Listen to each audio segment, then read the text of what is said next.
मनोहर का घर पुराने कब्रिस्तान के पीछे था और उसके घर से वह कब्रिस्तान अच्छे से दिखता था।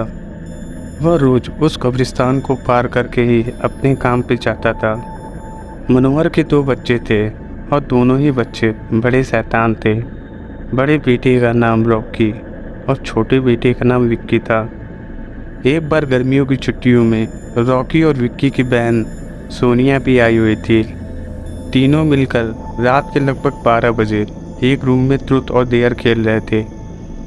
रॉकी सोनिया से पूछता है कि तुम ट्रुथ लोगी या डेयर। सोनिया डेयर लेती है और पूछती है कि तुम लोग तो कुछ खतरनाक करने को तो नहीं दोगे ना। रॉकी, ये हुई ना बात, तो जाओ अब छत पर से घूम कर आओ और छत पर रखे गमले में से फूल तोड़कर लाना होगा, तभी हमें पता चलेगा कि तुम छत पर से आई हो। सोनिया, छत पर से तो कब्रिस्तान दिखता है, मैं नहीं जाऊंगी।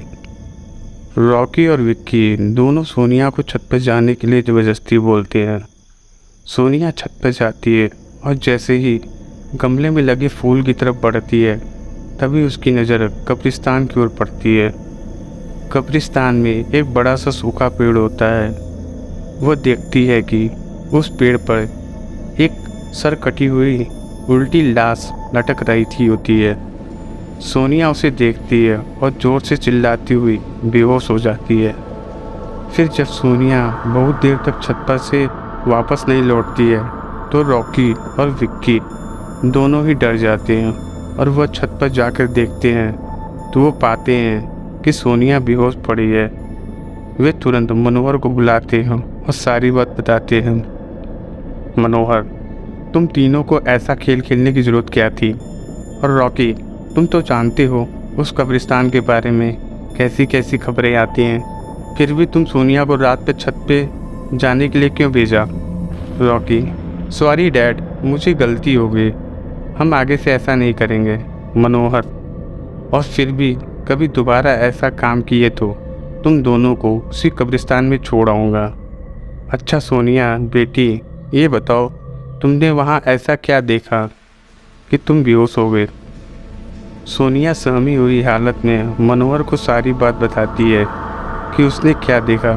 मनोहर ने उस कब्रिस्तान के बारे में ऐसी खबर पहले भी सुनी हुई थी, इसलिए वह सोनिया को डांटता नहीं है और बच्चे को संभाल कर रहने के लिए कहता है।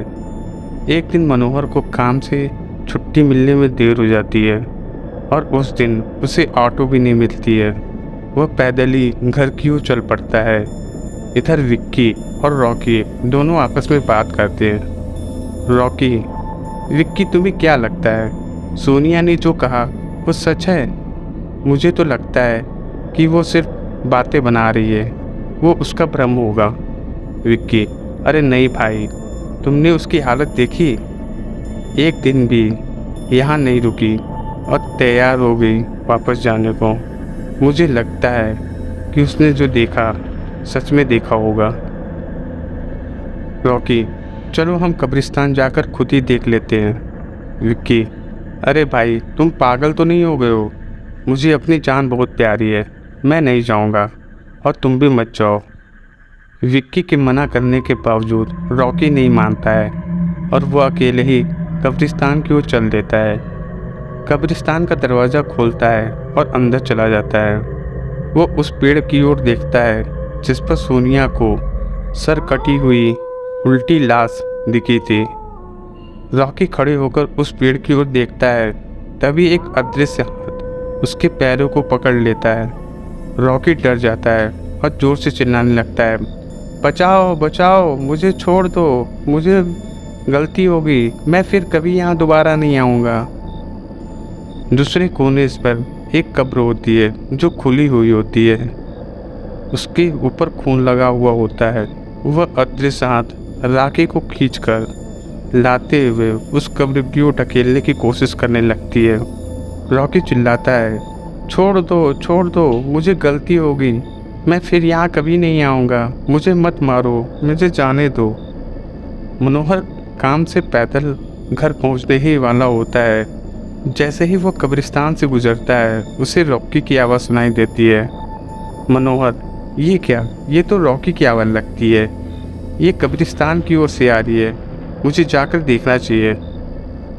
मनोहर कब्रिस्तान में चारों ओर देखता है, लेकिन रॉकी कहीं नहीं दिखाई देता है। वो घर लौटकर आ जाता है और विक्की से पूछता है, रॉकी कहाँ है? विक्की, पापा, मेरे बार बार मना करने के बावजूद भी रॉकी कब्रिस्तान चला गया।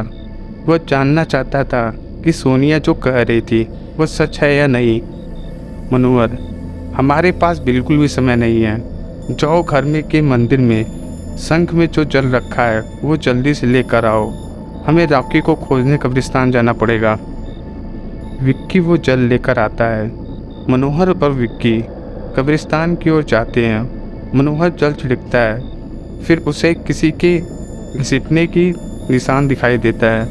वो समझ जाता है और फिर उस निशान का पीछा करते हुए उस कब्र तक पहुंच जाता है। मनोहर कब्र के पास वो जल छिड़कता है। कब्र से अजीब अजीब आवाज़ें आती हैं। विक्की बहुत डर जाता है। मनोहर, मुझे लगता है कि श्राप प्रेत आत्माओं ने रॉकी को इस कब्र के अंदर कैद कर लिया है। हमें जल्दी से इसे निकालना होगा। तुम ये पवित्र जल आसपास छिड़कते रहो। इससे हमें वो प्रेत आत्माएं कोई नुकसान नहीं पहुंचा पाएंगी। मैं कब्र को खोलने की कोशिश करता हूँ। मनोहर उस कब्र को खोलने की कोशिश करता है। अंत में वह कब्र खुल जाती है। उसके अंदर रॉकी लथपथ बेहोश पड़ा रहता है। मनोहर रॉकी को लेकर हॉस्पिटल जाता है। उसकी हालत बहुत गंभीर होती है। उस दिन के बाद मनोहर उस घर को छोड़कर शहर से दूर एक दूसरे घर में अपने पूरे परिवार के साथ रहने चला आता है। तो दोस्तों, आपको ये कहानी कैसी लगी? अगर अच्छी लगी हो तो कृपया मेरे इस वीडियो को लाइक कर दें और अगर चैनल पर नए हो तो चैनल को सब्सक्राइब कर दें। धन्यवाद।